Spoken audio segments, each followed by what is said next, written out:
If he comes out of this war at least a perceived victor, and then the people of course will see him as somebody who got them through the war, at least on the victorious side if nothing else, does he then get a chance to also come out of the shadows of China? Because that could be Trump's other hidden aim. I would say yes, clearly. I think the issue here is not the complexity of the negotiation on the Ukraine front in terms of how much territory, how many hundreds of square kilometers, or the security guarantees. The grand bargain which Trump is trying to achieve through all of this is to change Russia's geostrategic behavior. And I think he understood that the Biden administration and the Democrats and the Europeans collectively had basically done many things, but most importantly pushed Russia into the Chinese fold, and they had left him with no choice. I think the big game out here which Trump is trying to play is what you said, to try and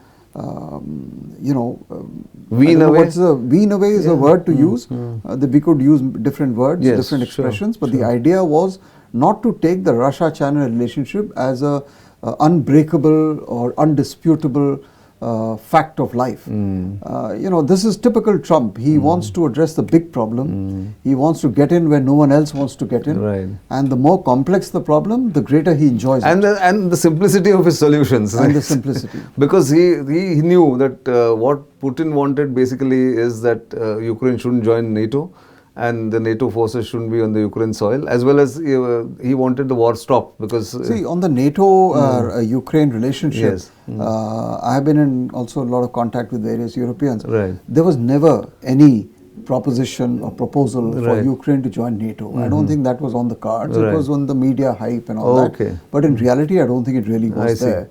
So the question remained of whether it should be part of the European Union. And of course, now we are talking about the nature of the security guarantees. So, I think Putin also knew that Ukraine joining NATO was not really the issue. I think, as people say, the war was not a war for territory. This was a war for much larger arrangements, globally speaking, geopolitical, geostrategic, for the balance of power. And that's the way we should actually see the war. And I think Trump seems to have understood this. That's right.